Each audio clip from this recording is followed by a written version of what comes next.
भैया से निवेदन करती हूँ कि उनको मंच पर आमंत्रित करें। जी, धन्यवाद आदरणीय रंजना किनीकर जी। आपने आज जो है, जो आदरणीय पवन कुमार जी के बारे में आप लोग चूंकि सारा सदन जानता है, और आपके भाव को, आपकी योग्यता, आपकी समर्पण भाव, आपकी स्वैच्छिकता और आपके जो महानता है, इस योगाहार कार्यक्रम आज हम जो जुड़े हुए हैं, जिस योगाहार कार्यक्रम से लगातार हजारों और मैं तो कहूँगा लाखों भाई बहनों को इसका लाभ मिला है, किसान भाइयों को लाभ मिला है। लाखों भाई बहन योग करके योगाहार कार्यक्रम से निपुण हो गए हैं, कई योग शिक्षक बन गए हजारों, और लाखों व्यक्ति स्वस्थ हो रहे हैं, उनको प्रेरणा मिल रही है। क्योंकि एक मोबाइल से कई क्लास में कई लोग सुनते हैं योग शिक्षक के मोबाइल से, और इससे जो है प्रेरणा ले रहे हैं।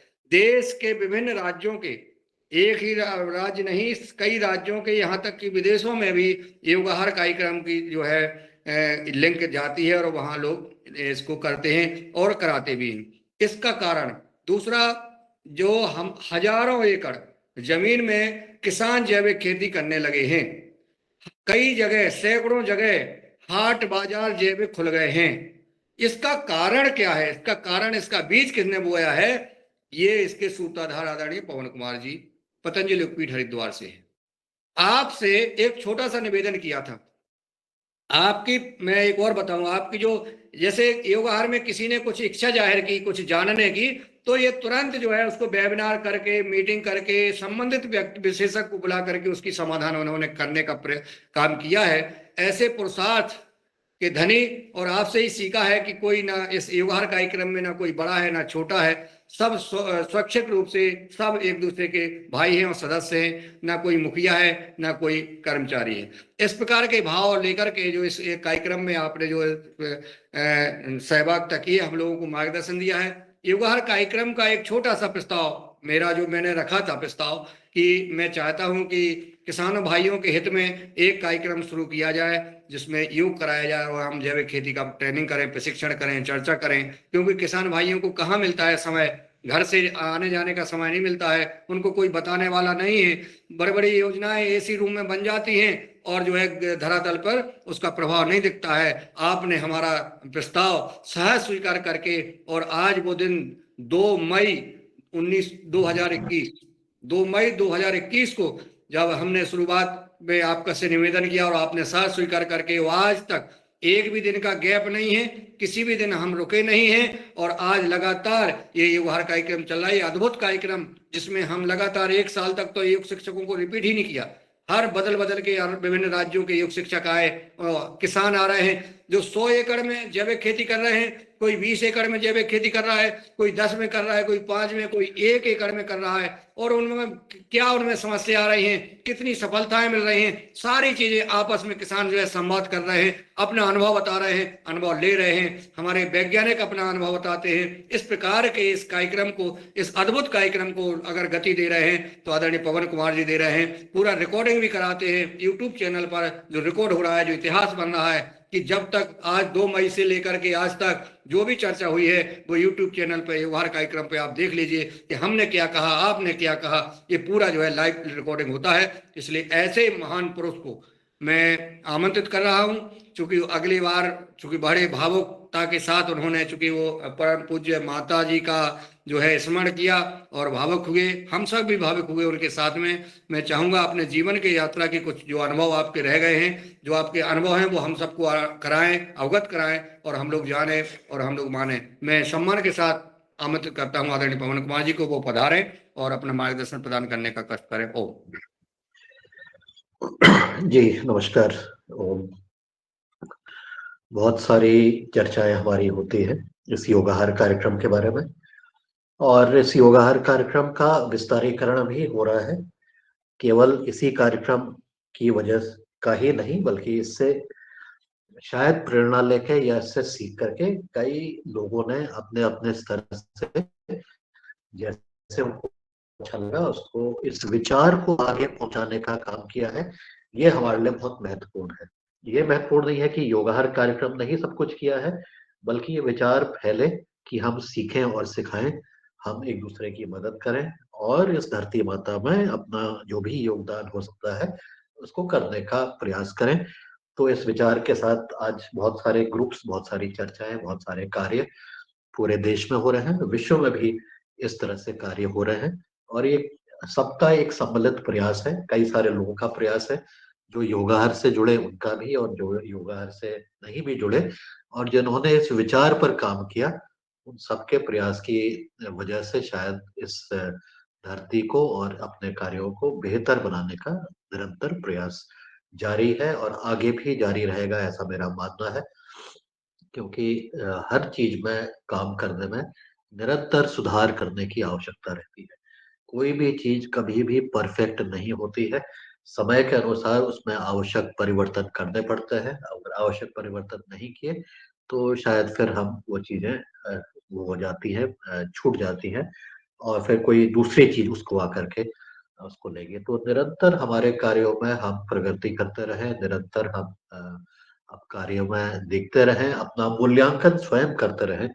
दूसरों को बताने की से भी पूछें, लेकिन अपना भी मूल्यांकन अगर हम स्वयं करते हैं, तो हम अपने आप को बेहतर रूप से आगे ले जाने की तरफ अग्रसर होंगे और उसके लिए कोई अलग से धक्का लगाने की ज़रूरत नहीं पड़ेगी।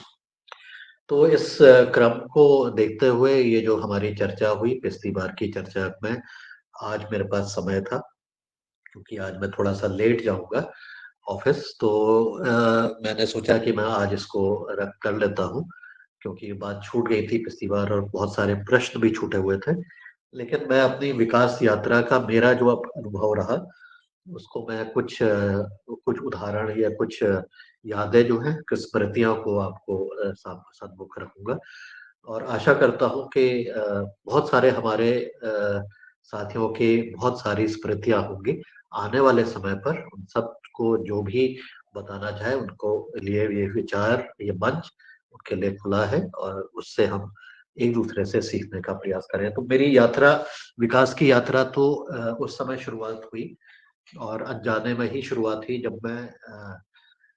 जब मैं कॉलेज टाइम पर ट्रैकिंग कर रहा था। ट्रैकिंग मतलब कि इच्छा होती थी कि हम जाएँ कहीं पर घूमें और बात करें, तो पैदल चलने को ट्रैकिंग कहते हैं। तो ट्रैक करते थे और मैं पर्वतीय क्षेत्र में उस समय रह रहा था। पर्वतीय पहाड़ थे, हमारे पास झील थी, हमारे पास पहाड़ थे, बड़ी सुंदर सी जगह थी। तो बचपन से ही काफ़ी कुछ ऐसा मौका मिला, कुछ एक साथियों के साथ, कि जब भी समय मिला तो हम पैदल चले जाते थे, प्रकृति के बीच में रहते थे, वहाँ की हवा लेते थे। ये नहीं सोचते थे कि ये प्रकृति है, लेकिन उस समय अच्छा लगता था। जो भी अपनी परिस्थितियाँ थी, वहाँ पर प्रकृति के बीच में रह कर के अच्छा लगता था। तो ऐसे ही कॉलेज समय पर एक ऐसा मौका मिला कि हम घूमते-घूमते 3-4 हमारे साथी थे कॉलेज के, वो सब प्रकृति प्रेमी भी थे एक तरह के और उनके साथ घूमते-घूमते एक गाँव में 10-1 किलोमीटर पैदल चलते हुए कहीं पर पहुँच गए और वहाँ पर एक एनजीओ काम कर रही थी। हमें एनजीओ के बारे में तो कुछ सुना भी नहीं था, ना कुछ जानकारी थी। तो वहाँ पर जाके हमने देखा इतने दूर गाँव में पैदल हम 10 किलोमीटर चल के आए हैं, वहाँ पर ये संस्था काम कर रही है, क्या कर रही होगी? तो उन्होंने बताया कि हम यहाँ शौचालय बना रहे हैं। उस समय शौचालय किसी के पास भी नहीं होते थे गाँव में, गाँव ग्रामीण क्षेत्रों में। तो उनके बाद उन्होंने कहा शौचालय बना रहे हैं। हमने कहा शौचालय बन रहे हैं, गाँव में बन रहे हैं, कैसे बन रहे होंगे?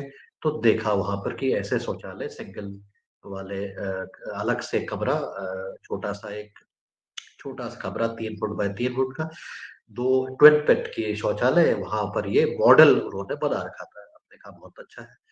फिर और क्या काम कर रहे हैं? अच्छा, स्वास्थ्य पर भी काम कर रहे हैं। स्वास्थ्य की सेवाएँ भी बहुत कम होती थी और कुछ भी नहीं था। और क्या कर रहे हैं? जंगल पर काम कर रहे हैं। तो ऐसा करते हुए ये जो भी कार्य थे उनको हम जितना भी समझ पाए उसको समझने का प्रयास किया और इत्तेफ़ाक देखिए कि उसके 3 वर्ष के बाद मैं उसी संस्था में आकर के मैंने काम करना शुरू कर दिया। वो भी अचानक से ही हुआ और कोई ऐसी वो नहीं थी, प्लान नहीं था कि मैं यहाँ करूँगा। नौकरी मुझे दूसरी जगह मिल गई थी गुजरात में, लेकिन उसको भी छोड़ कर के मुझे लगा कि मुझे यहीं पर ही काम करना है। कुछ अंदर से भी कई बार आवाज़ आती है, तो इस वजह से मैं हम सब कुछ छोड़ के वहाँ पर इस संस्था के साथ, जो बहुत ही दूर जगह थी और उसके बाद वहाँ पर रोड आ गई थी, रोड करीब 1 किलोमीटर दूर तक के आ गई थी, और लेकिन दिन भर में केवल एक ही बस आती थी, और जीप वगैरह भी मुश्किल से ही चलती थी। अगर कोई चल गई तो चल गई, नहीं तो कोई यातायात की भी ज़्यादा सुविधा नहीं थी। तो ऐसी जगह पर आकर के रहने का ऐसे ही मन हो गया, और मेरे एक साथी थे, वो भी आए। हम दोनों ने निश्चय किया कि हम लोग इसी संस्था के साथ मिल कर के काम करेंगे, और इत्तेफाक से मुझे जो पहला कार्य वहाँ पर दिया गया, हाँ, ये संस्था के जो स्थापना की थी, वो बड़े एक नेक दिल इंसान थे। कॉर्पोरेट सेक्टर में उन्होंने काम किया था, वहाँ से रिटायरमेंट ले लिया था, और उनको लगा कि मुझे भी यहाँ पर कुछ करना है। तो उस चीज़ से भी शायद प्रभावित होकर के हमने सोचा कि हम यहाँ पर काम करें, क्योंकि ये इनका मॉडल जो है काम करने का अच्छा लग रहा है। और ये अच्छे मॉडल में ये सब चीज़ों को देख रहे हैं, ये छोड़ नहीं रहे हैं कि केवल ये पानी पर काम कर रहे हैं, या केवल ये शिक्षा पर काम करें, या स्वास्थ्य पर ही काम करें। ये समग्र रूप से किसी क्षेत्र को, किसी एक गाँव को, उस क्षेत्र को देखने का प्रयास कर रहे हैं, और उसके सारे घटकों में इनका इनका विचार है कि ये इस पर ये काम करेंगे, तो तब जा कर के हमारे गाँव का विकास हो। तो ऐसी सोच के साथ जब ये संस्था आगे बढ़ रही थी, चल काम कर रही थी, तो हमारा आना हो गया, मेरा आना उसमें हो गया, मैं जॉइन कर लिया। और कैसा, मुझे कोई टारगेट नहीं दिया गया कि आपको यही करना है। मुझसे कहा गया कि 1 महीना तो आप जा कर के देखो, समझो, लोगों से बातचीत करो, और फिर जो आपको अच्छा लगता है उसमें आप करने का प्रयास करें। ऐसा नहीं कि हम हर चीज़ में एक्सपर्ट थे, लेकिन फिर भी ऐसी एक फ्लेक्सिबिलिटी दे दी गई। और फिर मुझे उस कार्य के दौरान, जब मुझे मेरा ओरिएंटेशन हो रहा था, मेरी समझ बढ़ रही थी, तो मैंने वहाँ के जंगल, और जो जंगल से संबंधित कार्य है, उसमें जाकर के अपना मन लगाने का प्रयास किया, सीखने का प्रयास किया, समझने का प्रयास किया, और ये देखने का प्रयास किया कि इसमें क्या हो रहा है और हम क्या कर रहे हैं। तो वो संस्था की तरफ से एक बड़ा अच्छा कार्य ये किया गया था। उन्होंने उनका ये मानना था, उस समय मानना था कि ये पर्वतीय क्षेत्रों में सरकार जो काम कर रही है, वो चीड़ के वन लगाने का काम कर रही है। चीड़ के वन वो वन है जिसमें कि आर्थिकी पर आधारित, उस पर वो पेड़ जो है वो आर्थिकी पर आधारित है। उसकी लकड़ियाँ जो है वो मकान बनाने में काम आती है, और उससे जो लीसा निकलता है, उससे टर्पंटाइन पेंट वगैरह वगैरह इस तरह की चीज बनती है। तो इससे आपकी आर्थिक आय, सरकार को आर्थिक आय मिलेगी, ये इस समय इसका ध्येय था। लेकिन इससे ग्रामीणों को कोई फायदा नहीं हो रहा था। मतलब कि ग्रामीणों को फायदा ये नहीं था कि जो परंपरागत वन थे, जो चौड़ी पत्ती के जंगल थे, उसका इससे विनाश हो रहा था, क्योंकि ये तेजी से बढ़ जाता था। इसकी जो नीडल्स हैं, पत्तियां हैं, वो एसिडिक नेचर की थी, तो भूमि को खराब करती थी। और उसके अलावा जब गर्मियों में ये पत्तियां जमीन में गिरती थी और उसमें वो सूख जाती थी, तो आग लगने का खतरा बहुत ज्यादा होता था। आज भी आप देखेंगे तो उत्तराखंड में जब भी जंगल में आग लगने की बात आती है, तो उसका प्रमुख कारण ये भी रहता है कि इसमें चीड़ की पत्तियों में अगर आग लग गई है, तो वो बहुत तेजी से फैलती है, क्योंकि उसमें रेज़न होता है, उसमें ऑयल होता है, तो उस वजह से वो विकराल रूप ले लेती है। तो संस्था का ये प्रयास था कि इस चीड़ को हटाने के लिए अगर हम चौड़ी पत्ती के पौधे यहाँ पर रोपण करें, तो यहाँ की जो प्रकृति है और यहाँ की जो जलवायु है, उसको फ़ायदा होगा, साथ में ग्रामीण को भी इसका फ़ायदा होगा। लेकिन सवाल ये था कि ये कार्य कौन करेगा, क्योंकि सरकार तो नहीं कर रही थी। तो संस्था ने ये निर्णय लिया कि हम छोटी-छोटी नर्सरी लगाएँगे, और उस नर्सरी में ये चौड़ी पत्ती के पौधे उसको बनाएँगे, और ये जो नर्सरी है, ये ग्रामीण क्षेत्रों में लोगों के जो इच्छुक होंगे किसान, या जो भी लोग होंगे, उनके घरों में ही छोटी-सी जगह पर ये नर्सरी लगा दी जाएगी। उसमें हमारा संचालन रहेगा, उसको हम देखेंगे, निरीक्षण करेंगे, और पौधे जब ये बड़े हो जाएँगे, तो उस पौधे को उसी के गाँव के जंगल में लोगों की सहभागिता के साथ उसको वहाँ पर लगा दिया जाए। तो बड़ा अच्छा-सा मॉडल मुझे लगा कि बहुत अच्छा है, बहुत बढ़िया है। तो हमने नर्सरी भी घूमे, हमने गाँव भी घूमा और जंगल भी घूमे, लोगों से बातचीत की, लोगों से की। एक और अच्छी बात जो थी, जिसका भी मुझे पहली बार अनुभव रहा, वो ये रहा कि ये जितनी भी नर्सरी थी, करीब 150-200 नर्सरी थी और कई सारे गाँवों में ये कार्यक्रम किया जाना था। सरकार के जो केंद्रीय सरकार है, उसमें से एक मंत्रालय ने थोड़ी-सी उसमें मदद की थी, बाकी अपना काम हो रहा था। और तो इसमें ये ज़्यादातर जो नर्सरियाँ थी, 150 से 200 के बीच में नर्सरियाँ होंगी, कई गाँवों के बीच में ये फासला था। ये सब महिलाओं के ऊपर को दी गई। तो मैंने बहुत सारी नर्सरी को और को देखा, उनको समझने का प्रयास किया, उन पौधों को पहचानने का प्रयास किया क्योंकि ऐसे कोई पहचान तो हमें पढ़ाई नहीं गई थी। तो उनको सीखने का प्रयास किया कि ये कौन-सा पौधा है, इसका क्या उपयोग है, कैसे लगेगा, कितना देर में ये बड़ा होगा। आपको जान के आश्चर्य होगा कि एक बाँज का जो पौधा है, जिसको क्वेर्कस कहते हैं, उसको नर्सरी में तैयार होने में 1.5 साल का समय लगता था। आमतौर से 6 महीने में पौधे तैयार हो जाते हैं, लेकिन उसको धीरे-धीरे प्रजाति बढ़ने वाली प्रजाति थी, उसको 1.5 साल का समय लगता था, उसमें बड़ी मेहनत होती थी। तो ऐसी मिश्रित जाति के बहुत सारे पौधे, एक महिला को करीब 500 पौधों की नर्सरी दी गई और 500 की मतलब 2 बेड उसके बन जाते थे, ढाई-ढाई सौ के और उद्देश्य ये था कि जब वो उसको देख-रेख करेंगे 6 महीने के लिए, जो भी समय के लिए, तो जो पौधे उसमें से स्वस्थ निकलेंगे, उसके आधार पर उनको एक धनराशि दी जाएगी, जिससे उनकी आर्थिक स्थिति और जो भी उनका कार्य होता है, उसमें उनको लाभ मिले, थोड़ा-सा पैसा का भी उनको मदद मिल जाएगी। तो मॉडल बहुत बढ़िया मॉडल था, बहुत बढ़िया तरीके से किया और इसको जब मैंने देखा, लोगों से बातचीत की, महिलाओं से घर में जाकर के बातचीत की, जंगल-जंगल चले और वहाँ के जो भी जैसी भी स्थिति थी जंगल की, कुछ जंगल अच्छे भी थे, कुछ ज़्यादातर खराब स्थिति वाले भी थे क्योंकि कुछ उसका अच्छी तरह से रख-रखाव नहीं हो रहा था।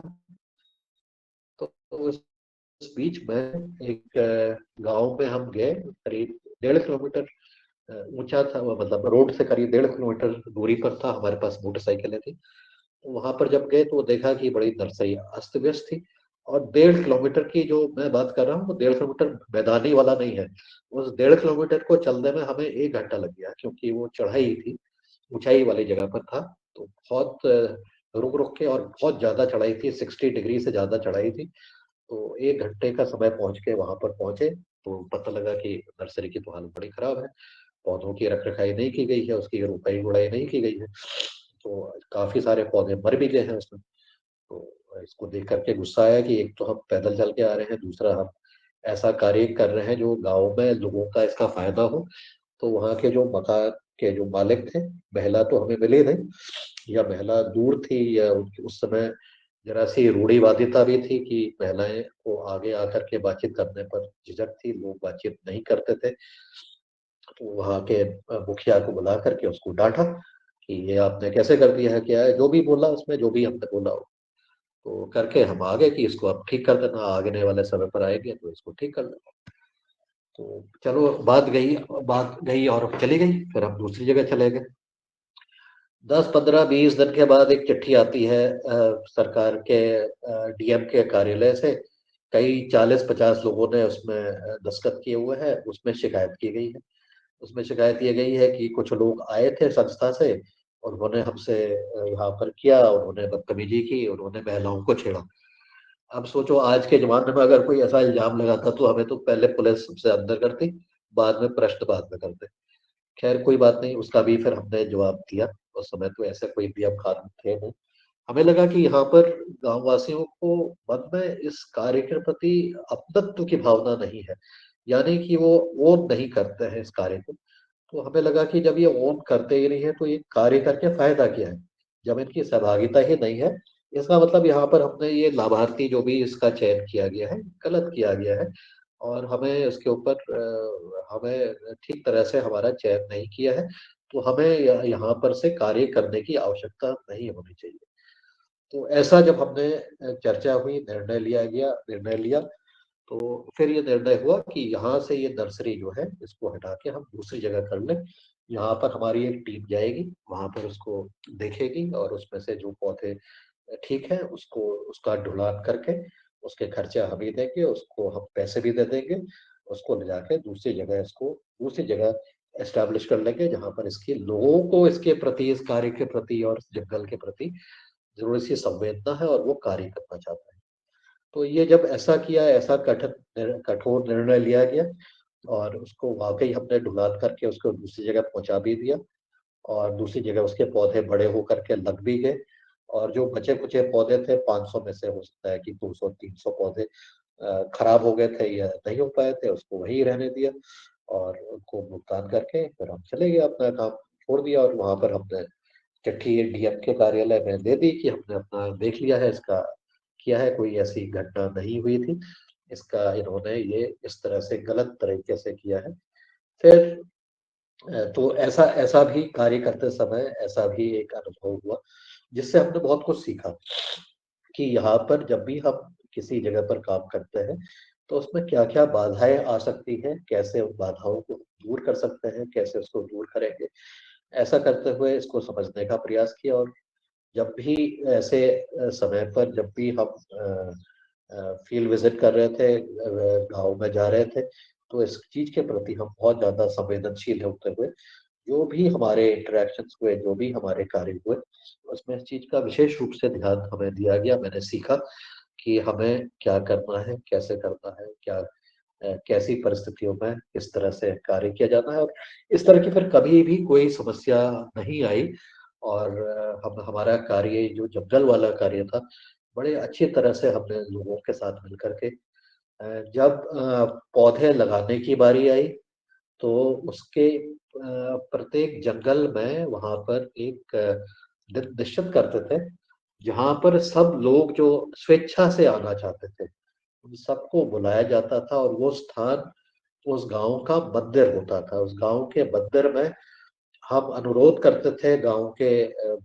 जो प्रबुद्ध लोग थे, जो उस कार्य में रुचि रखते थे, कि यहाँ पर उस दिन आप आलू के गुटके और हलवा का आप इंतज़ाम करें।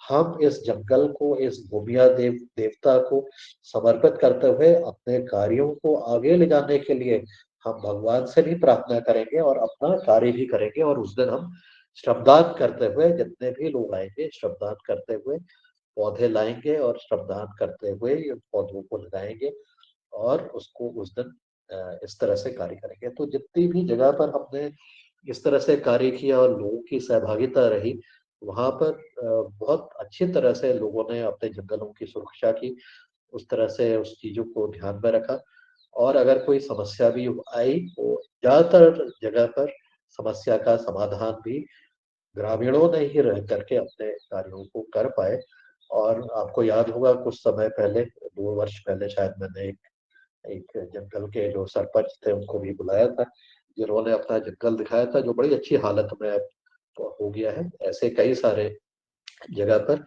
जहाँ पर लोगों की सहभागिता रही, वहाँ पर निश्चित रूप से उनको जंगल अच्छे हुए, उनके जंगल से उनकी जो लकड़ी, पत्ते और बाकी चारा की जो आवश्यकता थी, उसमें काफ़ी हद तक के उसकी पूर्ति लंबे समय तक होते रही। साथ ही जो अन्य फ़ायदे हैं, उनका भी हमको फ़ायदा देखने को मिला। तो ऐसा मैंने अनुभव किया और हाँ, जिस जगह पर जहाँ से हमें पहला अपना कटु अनुभव हुआ था, उसके 6 महीने बाद फिर गाँव के लोग आए। उन्होंने कहा कि ये वो गलती हो गई थी, इन्होंने ऐसा कर दिया, वो कर दिया। हमारे साथ मिलके फिर से यहाँ पर काम आप करिए, रिक्वेस्ट करिए, तो उनके साथ फिर उनको कुछ और समय दिया गया और कुछ छोटा-मोटा कार्य उनके साथ करने का फिर से प्रयास किया गया। तो ऐसा करते हुए ये जो जंगल के कार्य हैं, ये बड़े आनंददायक रहे, बहुत ही अच्छा उनका अनुभव रहा। ग्रामीण क्षेत्रों में कार्य करते हुए जहाँ पर जंगल की बड़ी विकट समस्या थी क्योंकि जैसा मैंने पहले बताया, केवल हमने जंगल में ही काम नहीं किया, हमने उसके साथ चारा के ऊपर काम किया, नेपियर ग्रास को हमने लगाया।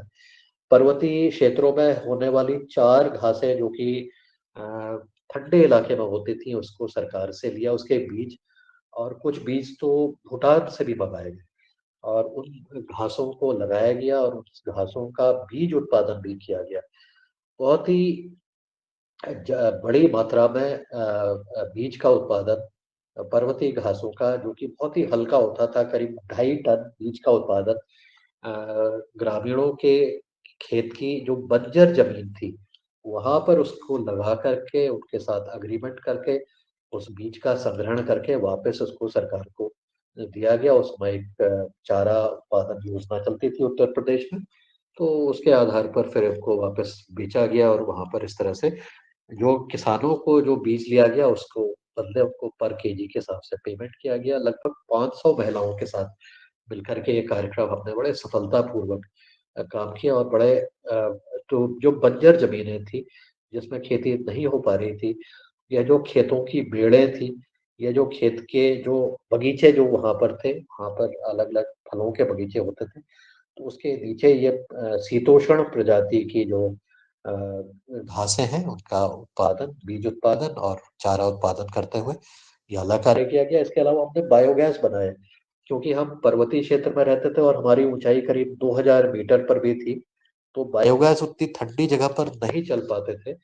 तो उसके लिए एक छोटे 1 घन मीटर के 2 घन मीटर के बायोगैस प्लांट वहाँ पर लगाए गए और उसके ऊपर कंपोस्ट पिट का हीप का निर्माण किया गया, जिससे जाड़ों के समय पर थोड़ी-सी गर्मी तो वहाँ पर मिले। और जब भी उसकी फीडिंग करते थे, तो एक कनस्टर को काला रंग से पोत करके उसको धूप में रख दिया जाता था और दिन के टाइम पर जब उसकी फीडिंग होती थी, तो वो कनस्टर का पानी मिला करके डालते थे, जिससे कि वो पानी का टेम्परेचर कम से कम मेंटेन रहे। तो हमने अनुभव किया कि इस तरह से जब हमने कार्य किया, तो जाड़ों के महीने में भी चाहे गैस का उत्पादन कम हुआ, लेकिन खत्म कभी भी नहीं हुआ।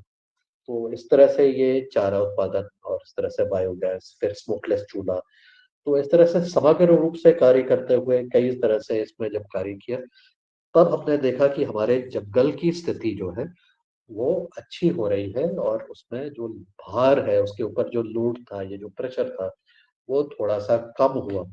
और इसमें इत्तेफ़ाक से मेरे पास एक Indian institute of forest management है भोपाल। उसके छात्र अपने इंटर्नशिप्स के लिए रिक्वेस्ट आई, तो हमने एक पद्धति ऐसे बना ली थी कि प्रत्येक वर्ष हम 2 छात्रों को अपने साथ बुलाएँगे और वो अपना 2 महीने का असाइनमेंट हमारे साथ मिलके करेंगे, ग्रामीण क्षेत्रों में भ्रमण करेंगे और उस भ्रमण में वो जो कुछ सीखेंगे वो उनके लिए अच्छा है, कुछ हमारे लिए भी अगर कुछ सर्वे करना है तो वो भी कर लेंगे। तो ऐसा करते हुए हमने छात्रों को बुलाया और छात्रों ने इस मॉडल को समझने का प्रयास किया और मैंने उससे एक प्रश्न पूछा। मैंने पूछा कि ये जंगल को बचाने के लिए जो हमने कार्य किए हैं, अलग-अलग तरीके का, उसका प्रभाव क्या है? इसका मुझे आकलन करके बताओ। तो एक छात्र ने बड़ा अच्छा मॉडल बनाया, उसका एक मैथमेटिकल मॉडल बनाया। उसने कैलकुलेट किया कि पहले चारा इतना उपयोग हो रहा है, ईंधन इतना उपयोग हो रहा है, बायोगैस से इतने की बचत हो रही है, चारा जो हमने लगाया उससे इतने की बचत हो रही है और पेड़ चाहे उसको धीरे-धीरे बढ़ने वाली ये जो चीज़ें हैं, धीरे-धीरे वो बढ़ेगा जंगल में, तो एकदम से उसका प्रत्यक्ष रूप से तो फ़ायदा नहीं मिलेगा, लेकिन जो बाकी जो हमारे कार्यक्रम हैं, उसमें पशुपालन का भी एक कार्यक्रम कर रहे थे, जिसमें साइलेज बना रहे थे। छोटे-छोटे साइलेज बना रहे थे 1 क्विंटल का साइलेज पॉलीथीन में जैसा कि अब भी इस्तेमाल होता है। तो उस तरह से करते हुए ये समझ के एक मैथमेटिकल मॉडल उसने बनाया कि इतना करके इतना लगभग लकड़ी की बचत हो गई है, इतने चारे की बचत हो गई है, इतना हमारे लोगों को रोज़गार के रूप में फ़ायदा मिला हुआ है। तो इस तरह से ही बड़ा अच्छा-सा मॉडल बना के उस छात्र की मुझे यादें अभी भी हैं। काफ़ी लंबा समय हो गया है, 25 साल से ज़्यादा हो गया होगा।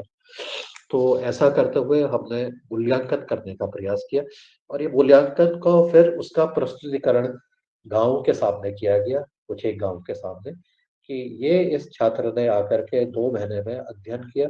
उस अध्ययन से इसने ये पाया और ऐसा अगर हम करते रहेंगे तब जाकर के हमें फ़ायदा होगा।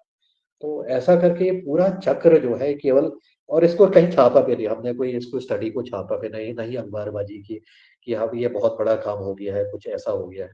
कोई इसके बारे में चर्चा भी नहीं की। तो लेकिन ये हुआ कि ये पूरा चक्र हमने वापस गाँव के लोगों को समझाने का प्रयास किया, जितना हम समझा सकते थे और इस तरह से उनको प्रेरित करने का प्रयास किया कि वो आगे भी अपने संसाधनों को, जो कि सामूहिक संसाधन है।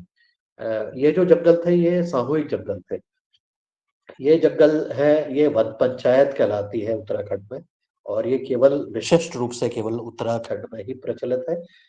क्योंकि इसकी भी एक लंबी चौड़ी कहानी है, शायद मैंने इसके बारे में पहले भी जिक्र किया है। तो ये जंगल लोगों के जंगल हैं, लेकिन लोगों के जंगल होने के बावजूद भी कई जगह पर ऐसा हुआ कि उसके मैनेजमेंट की वजह से, उसमें लोगों के ध्यान नहीं देने की वजह से, ये देखने के लिए कि ये जंगल तो सार्वजनिक है, तो हम मेरा क्या इससे फ़ायदा होगा? तो ऐसी जब प्रक्रियाएँ वहाँ पर चल रही थी, तो हमने फिर इस प्रक्रिया को भी समझने का प्रयास किया, और ये प्रयास सोचने का प्रयास किया, ये समझने का प्रयास किया कि ये जो जंगल हैं, ये वाक़ई किसके हैं? ये कौन है, इसका मालिक कौन है? लोग कहते थे ये हमारे जंगल हैं, सरकार कहती थी ये लोगों के जंगल हैं। लोगों से बात करें, वो कहेगा वो तो अतिक्रमण कर रहे हैं, तो हम क्या करें, हम क्या कर सकते हैं? तो ऐसी भावना के साथ जब हम किसी जंगल में जा रहे थे और बातचीत कर रहे थे, तो बहुत मुश्किल हो रही थी। तो हमें फिर धीरे-धीरे ये एहसास हुआ कि ये जंगल जो है, ये जंगल का उपयोग कौन करता है? तो ये पता लगा, ये धीरे-धीरे समझ में आया था कि ये जो उपयोग करने वाले जो लोग हैं, वो ना सरकार है, ना पुरुष है। वहाँ पर से जो जंगल में जा रहा है, लकड़ी बीन रहा है, चारा ला रहा है, पानी भी ला रहे हैं, पत्तियाँ भी ला रहे हैं, वो महिलाएँ हैं। तो ये महिलाएँ हैं, और ये महिलाएँ अदृश्य हैं, इनके साथ तो कोई वार्ता ही नहीं हो रही है, बातचीत ही नहीं हो रही है।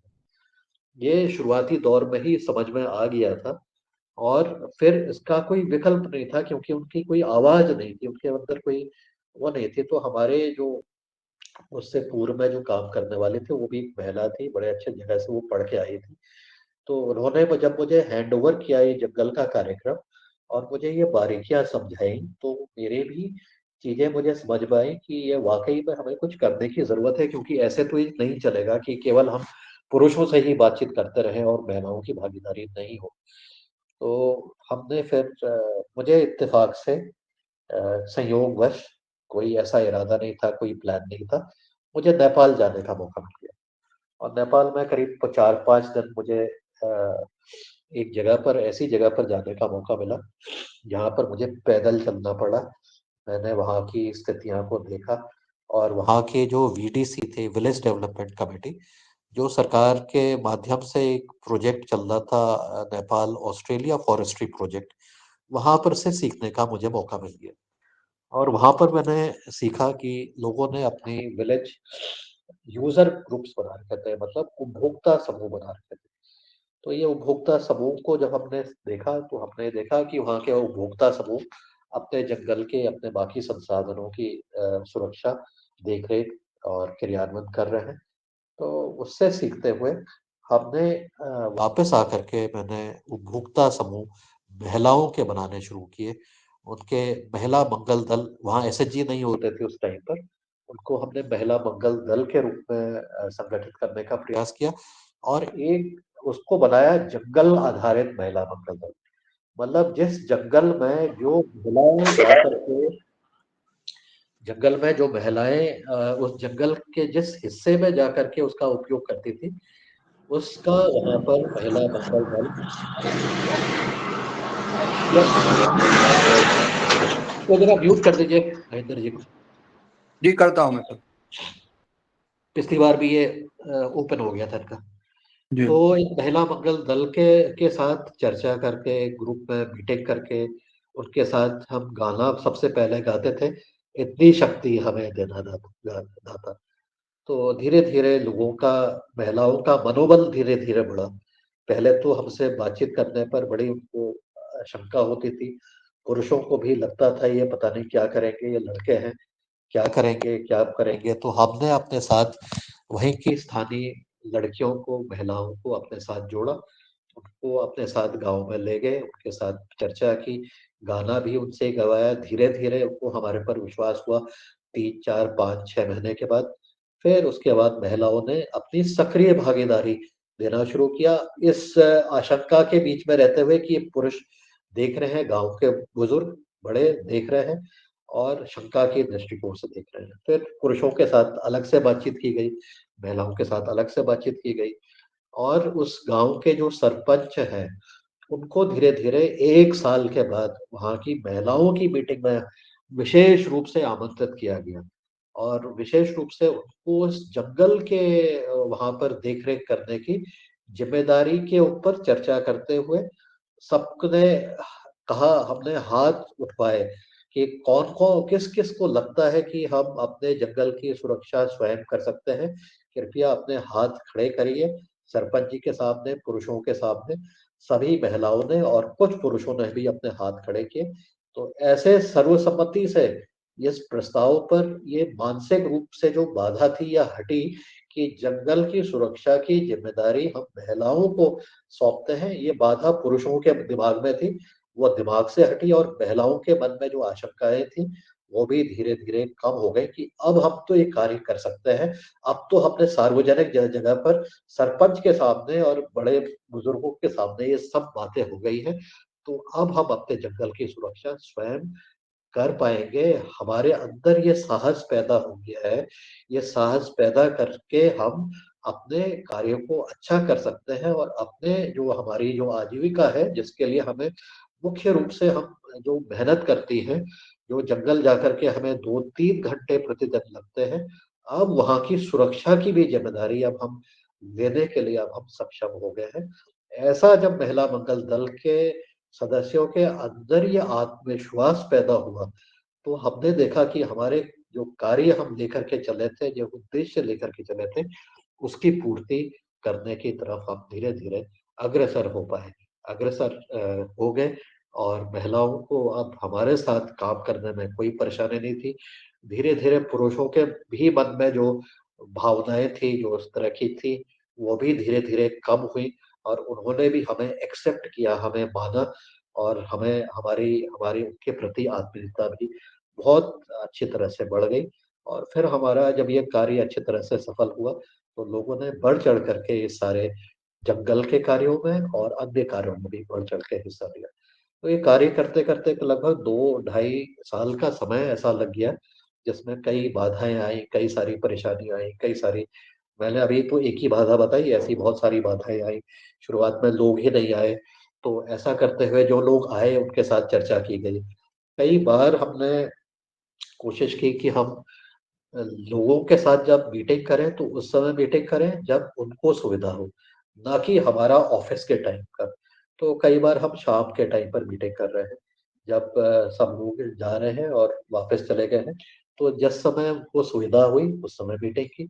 कई बार मैंने रात में मीटिंग की, 9 बजे के बाद मीटिंग हो रही है, उस समय वहाँ पर बातचीत कर रहे हैं, उस समय वो फ्री हैं।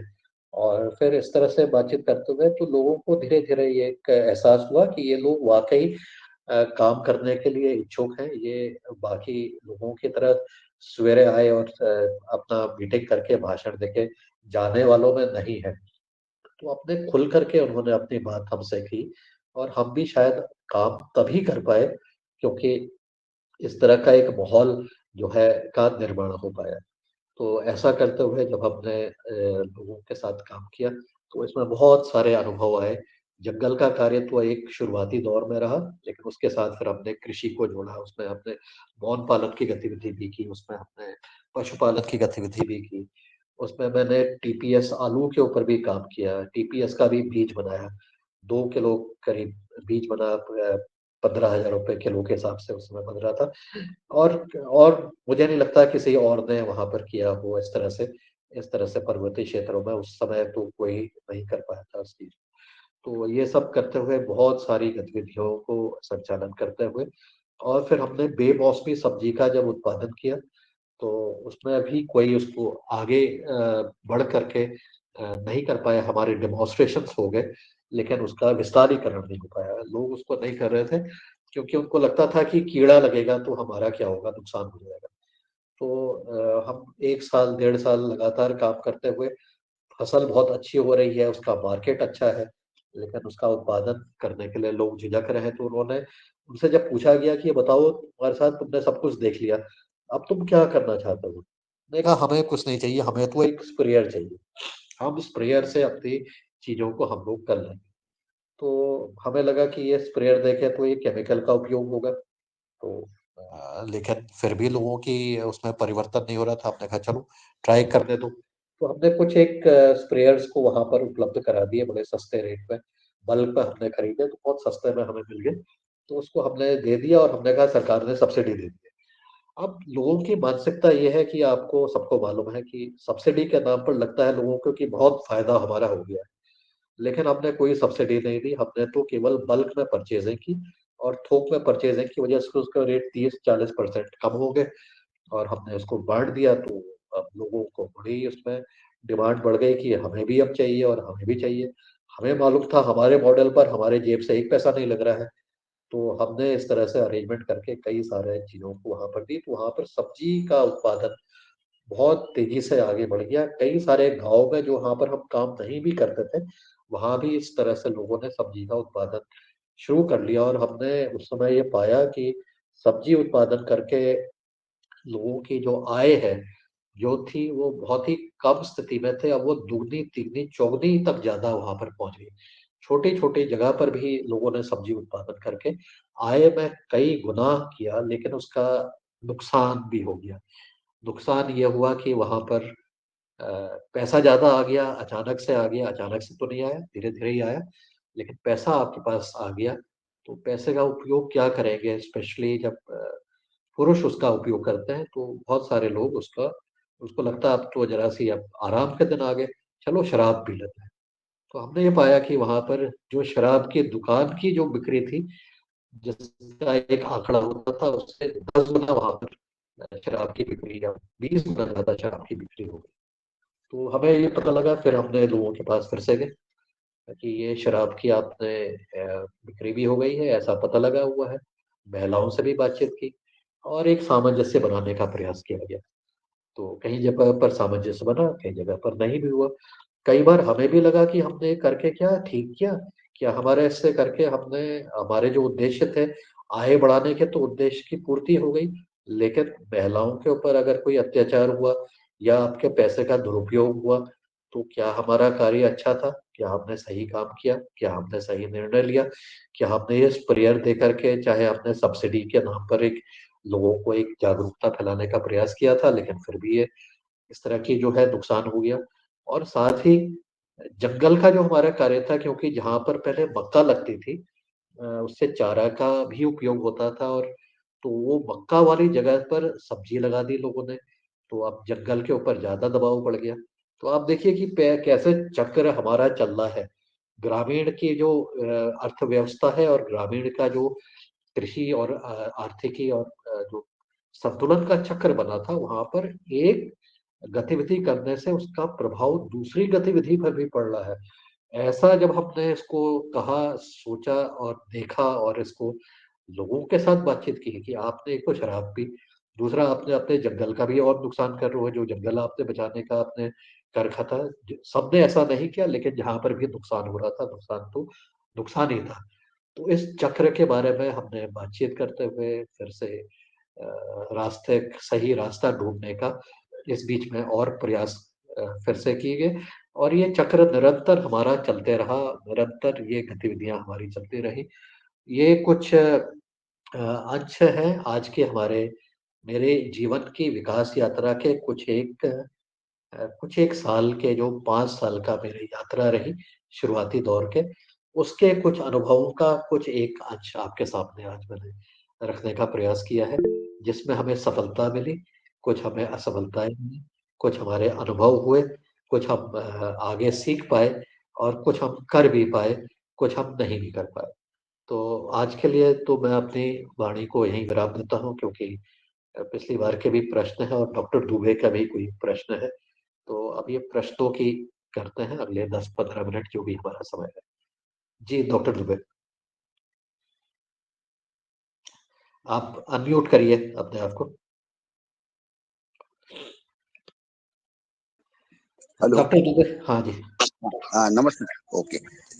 सर, आपकी यात्रा, विकास यात्रा का पूरा हमने ब्यौरा सुना और ऐसे ही अनुभव हमारे क्षेत्र में भी हमारे जो ग्रुप्स काम करते हैं गौपालन का और उसके पास पैसा आने के बाद में शराब बढ़ी वगैरह जो आपने जो बताया ना, बस वैसा ही तरीका होता है।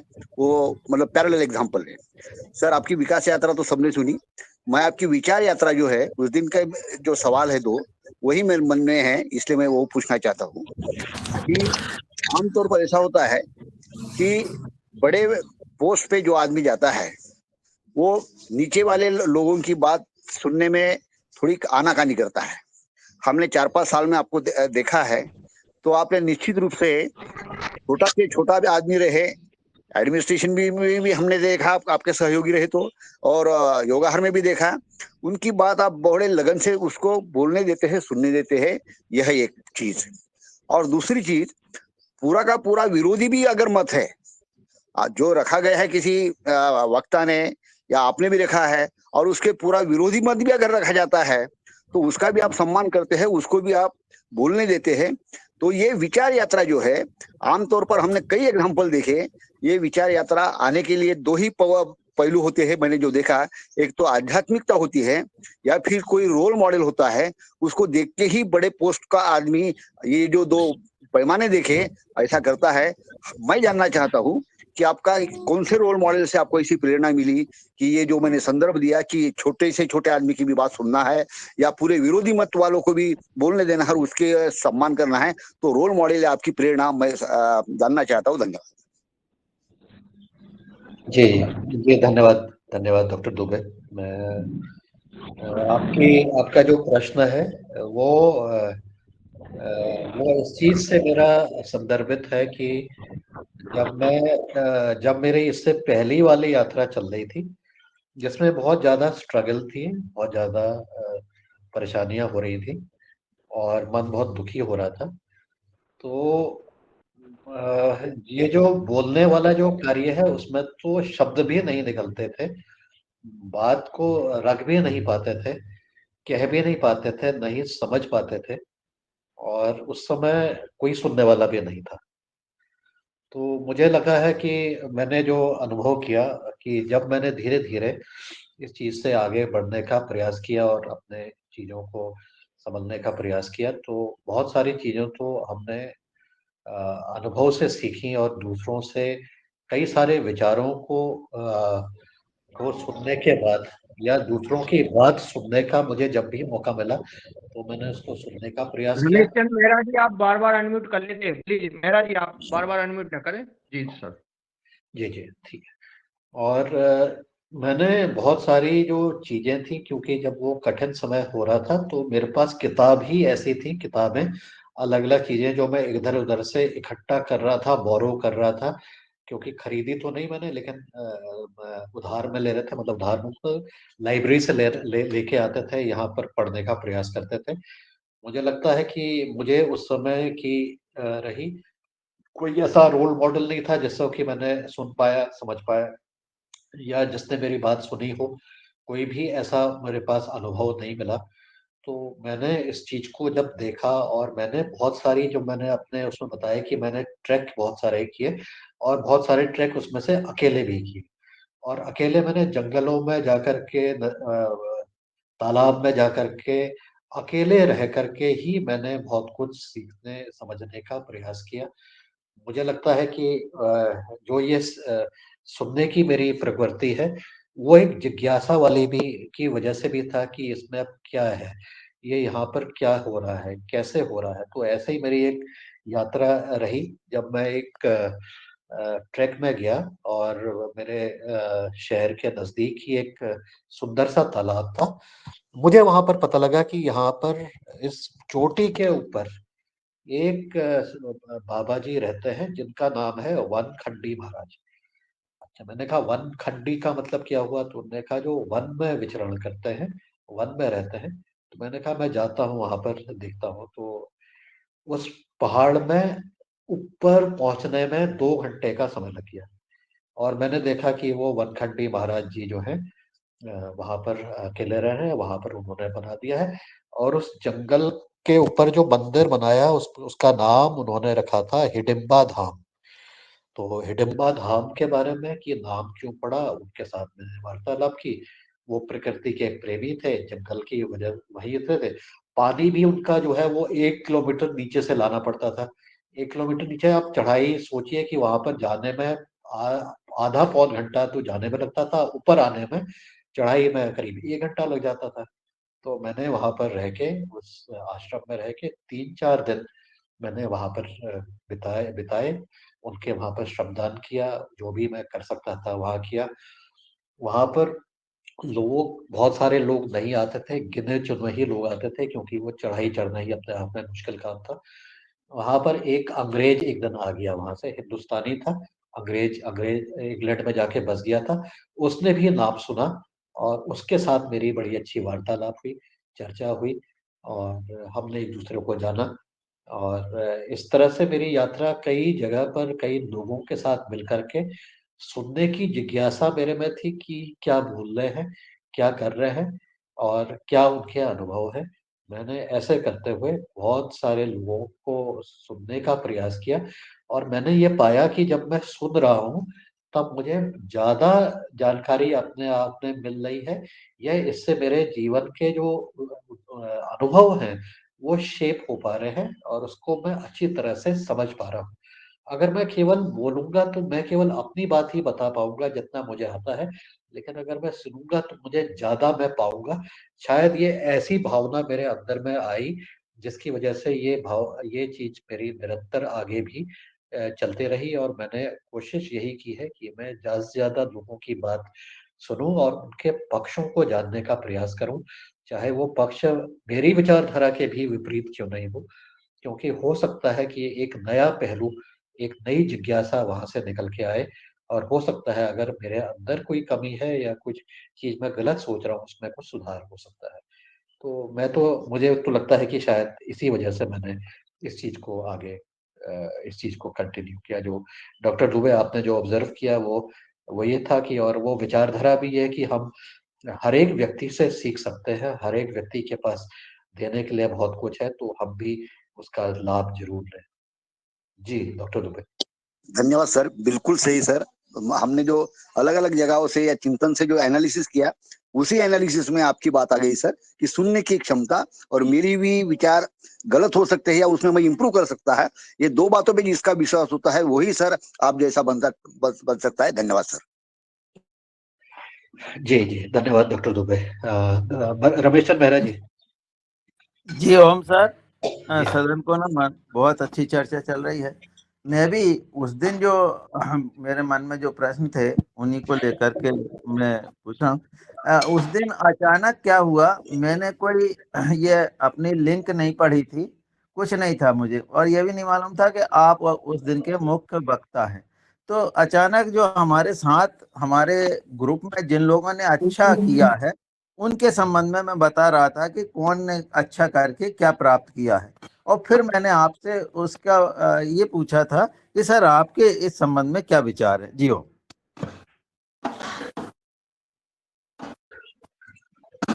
मेहरा जी फिर से एक बार बताइएगा, मैं आपको ना समझ नहीं पाया जो आपने उस दिन जी कहा था, दीजिएगा। उस दिन क्या हुआ था सर कि मेरी आवाज आ रही है? हाँ जी आ रही है। जी जी हो। उस दिन क्या हुआ, मैं अचानक ही मुझे नहीं मालूम था कि आप उस दिन के मुख्य वक्ता हैं, और मैंने लिंक भी नहीं पढ़ी थी। पर मैंने 4 लोगों का नाम लिया था। वो मीना जी थी जो जिन्होंने 10 किलो वजन कम किया। अशोक पटेल जी का मैंने नाम लिया था जो बहुत लगन से जिस दिन से जुड़े हैं वो काम कर रहे थे। और ऐसे 2 लोगों का, और अब मैं उस दिन जो उस चर्चा में जो थे तो उनमें से, हाँ, और मैंने एक रंजना जी का नाम लिया था कि रंजना जी जो है मराठी भाषी होते हुए भी उन्होंने जो है हिंदी को बहुत अच्छी तरीके से सीख लिया है। और इसी तरह से मुन्नीलाल जी का नाम लिया था कि जब जो पहले मेरे यहाँ आए थे तो वो कोई बहुत अच्छा योग नहीं कर रहे थे, पर आज आज की स्थिति में बहुत अच्छा कर रहे हैं। वैसे हमारे सदन में सबने सब कुछ बहुत प्राप्त किया, पर उस दिन ये 4 लोगों का मैंने नाम लिया था। और उसी बात पर मैंने आपसे टिप्पणी चाही थी कि सर आपका इस संबंध में क्या विचार है। जी हो। सर ने दी थी उस दिन टिप्पणी सर। हाँ हाँ बिल्कुल बिल्कुल, मैंने भी बता दिया था। बाकी सबकी तो बहुत अच्छी प्रगति रही है, बहुत अच्छी तरह से उन्होंने योग किया है और बाकी वजन किया है। मेरा अनुभव जो उस दिन मैंने बताया था वो ये था कि मेरा योग करने से मेरा वजन में 1-2 किलो कम हो जा रहा था, लेकिन फिर से वो बढ़ जा रहा था। तो मुझे उसको, जब मैंने उसको आहार के साथ जोड़ा है और आहार में अपने कंजम्पशन को मैंने थोड़ा सा कम करने का प्रयास किया है। तो मैंने देखा कि मेरे वजन में जो फास्टिंग वाला जो था वो तरीका, फास्ट करके एक लंबे समय तक आप दिन में फास्ट करेंगे तो उससे आपका बॉडी भी अच्छी रह रही है और बाकी चीजें भी, क्रियाएं भी अच्छी तरह से चल रही है। तो मेरा अनुभव ये रहा कि हम योग के और आहार के समन्वय से ही हम अपनी शरीर को और अपने विचारों को और बाकी अपनी चीजों को बहुत अच्छी तरह से संतुलित कर सकते हैं। ये मेरा उस दिन का निचोड़ था। आप आशा के लिए स्पष्ट हुआ होगा। जी। और उस दिन का प्रणीता ताई का भी हैंड राइज था, जिस दिन पवन सर मुख्य वक्ता थे। प्रणीता ताई साकरे अगर मौजूद है तो सर से संवाद करें। प्रणीता ताई साकरे।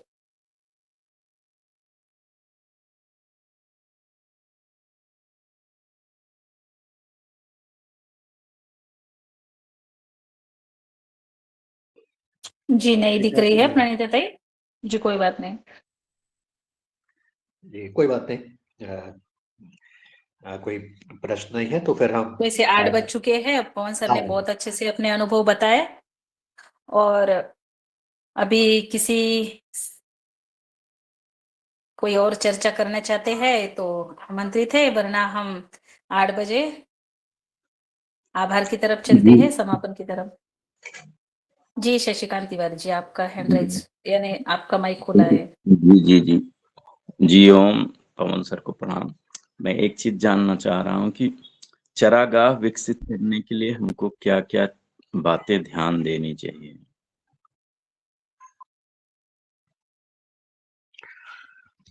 चारागाह जो है वहाँ की मैंने जो काम किया जंगल का और जो चारागाह सम्मिलित रूप से ही इस्तेमाल होता था, ये पर्वतीय क्षेत्रों में काम किया। मैंने मैदानी क्षेत्रों में चारागाह के ऊपर प्रैक्टिकली कोई काम नहीं किया। तो पर्वतीय क्षेत्र का ही है, लेकिन ये सूखे पहाड़ जो मध्य प्रदेश के हैं उनका। हाँ, मैंने ये देखा अपने पर्वतीय क्षेत्रों के अनुभव के आधार पर, जो हमारी चारागाह है, जो जहाँ पर चारा होता है, चारागाह का मतलब ये है कि जहाँ से चारा निकले और उसका उपयोग हमारे जानवरों के भोजन के रूप में हो। तो पर्वतीय क्षेत्रों में भी अलग अलग जलवायु क्षेत्र हैं। जिस जगह पर मैंने ज्यादा काम किया शुरुआती दौर में, वो उच्च हिमालयी क्षेत्र थे, 2000 मीटर, 1800 मीटर, और उससे ऊपर वाले क्षेत्र में थे जहां पर ओक मतलब कि जो बांज प्रजाति, ज्यादातर चौड़ी पत्ती के पौधे थे, वो ज्यादातर वहां पर प्रचलित होते थे। उसके बाद जो नीचे घाटी वाले क्षेत्र में है, वहां पर चीड़ के वन ज्यादा मात्रा में थे। वहां पर टेम्परेचर भी ज्यादा है और वहां की परिस्थितियां भी दूसरे तरह की है।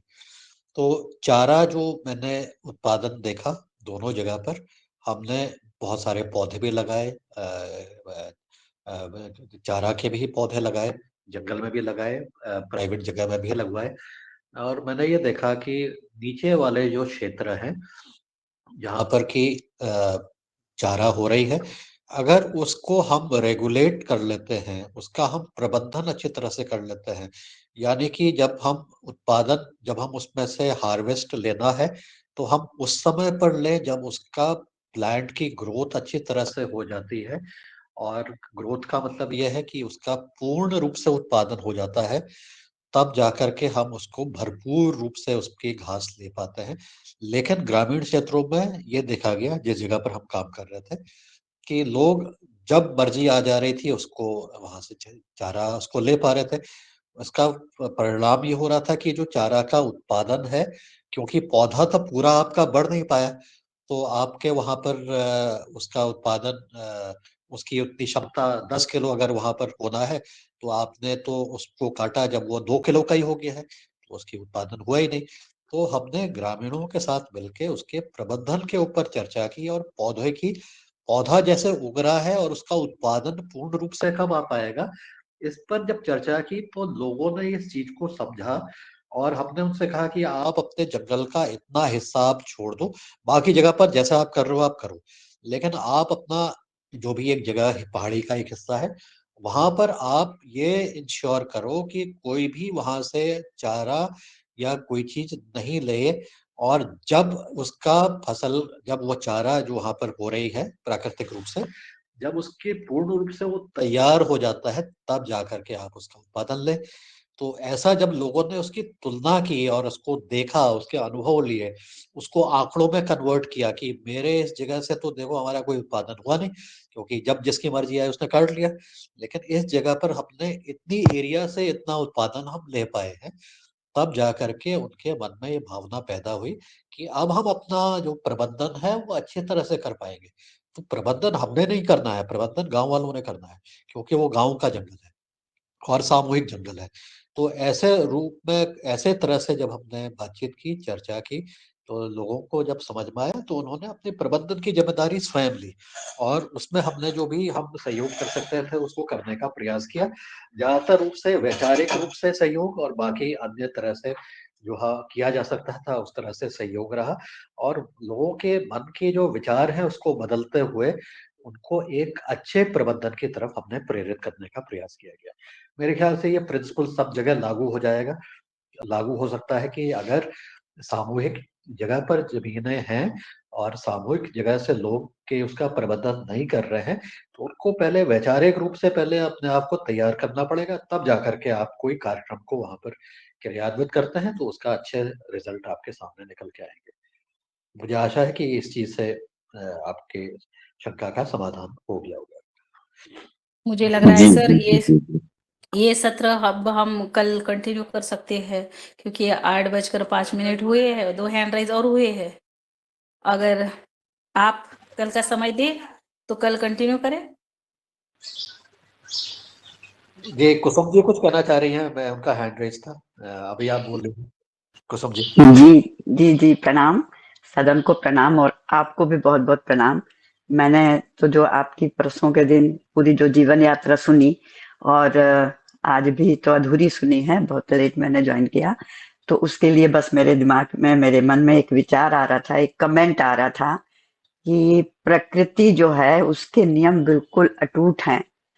जिस भी व्यक्ति को महान बनाना होता है उसको जीवन में वो आरंभिक कष्ट हमेशा देती है। ये कई उदाहरणों में मिला है, और वो आपकी जीवन यात्रा में भी सुना कि कितने कष्टपूर्ण जीवन, कितना सभी क्षेत्रों से बहुत कमी के साथ आपका उम्र बढ़ी, उसके बावजूद आप एक बहुत अच्छे लेखक, बहुत अच्छे कवि, बहुत अच्छे साइंटिस्ट, बहुत वैज्ञानिक, और साथ में इतना विस्तारित रूप में अपना दृष्टिकोण रखना और हर क्षेत्र में में प्रगति करने के लिए, हर क्षेत्र में उसमें उन्नति के लिए, गांव से लगा के शहरों तक और कृषि से लगा कर सारे पर्यावरण को, सबको शुद्ध करने का, सबके लिए भला करने का, सबके लिए अच्छा करने का जो व्यक्तित्व आपका उभरा है, उसको मैं नमन करती हूँ, मैं उसका प्रशंसा करती हूँ। और फिर यही जैसे मैंने कहा कि प्रकृति का नियम अटूट होता है। जितने भी बड़े व्यक्ति हुए हैं, आप सबकी हिस्ट्री देख लीजिए, चाहे वो संत हो, चाहे वो कोई साइंटिस्ट हो, चाहे कोई सामाजिक कार्यकर्ता हो, अधिकतर मतलब 80%, 90% ऐसे ही व्यक्ति जो आज अमर हो गए हैं, जिनका नाम हमेशा के लिए लिया जाता है, उनको जीवन में हमेशा आरंभिक कष्ट ही मिला है। कभी भी कोई चांदी का चम्मच मुंह में लेके जो पैदा हुए हैं, वो मुझे नहीं लगता, मुझे ऐसा उदाहरण नहीं मिलता कि जो बाद में बहुत अधिक सफल हुआ हो। तो बस यही मेरे विचार उसी दिन भी मेरे दिमाग में थे, और मैं आज उसको रोक नहीं पाई। मुझे इसलिए मैंने आपके लिए और आप पूरे योगाहर परिवार के लिए भी एक जेम है, एक इस बात में। और जो आपकी नम्रता है, जो मैंने अभी जो भी कुछ कहा उसका वो जो डॉक्टर किशोर दुबे जी ने भी जो प्रश्न किया था, थोड़ा सा समाधान उसमें भी है। क्योंकि जो व्यक्ति नीचे से ऊपर उठता है ना, वो ही इतना नम्र हो सकता है। जिसको आरंभ से सब कुछ सुविधा मिली होती है, उसको वो भी शायद प्रकृति का नियम है, कुछ अहंकार आ ही जाता है।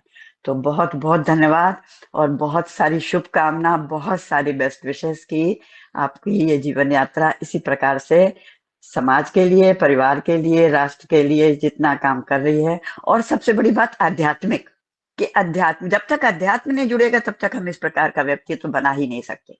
इसलिए अध्यात्म के साथ आप जो काम कर रहे हैं वो बहुत बहुत प्रशंसनीय है जी। बहुत बहुत धन्यवाद। वाणी को विराम देती हूँ। सबको नमन। सब पूरे योगाहार परिवार के हमारे हर सदस्य बहुत भाग्यशाली है, सौभाग्यशाली है कि जो इसमें जुड़ के और इतने सारे व्यक्तित्व से मिल सकते हैं, मिलते हैं और रोज एक नई ऊर्जा मिलती है, नया ज्ञान मिलता है। धन्यवाद। ओम। जी, सारे व्यक्तित्व में से जुड़े हमारे आज के मुख्य वक्ता जी को हार्दिक अभिनंदन और बहुत बहुत शुभकामना देते हैं कि इसी तरह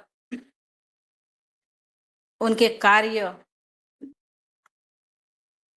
और बड़े और उनसे हमें बहुत कुछ सीखने को मिले।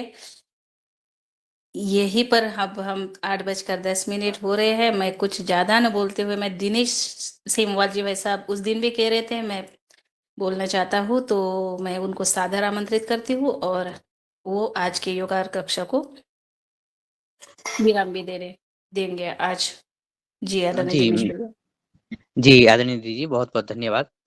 हालांकि मैं कुछ देर से जुड़ा, एक छोटी सी विजिट पे हूँ, लेकिन जितना सुना वो बहुत ही सुंदर वार्तालाप सामने रही है।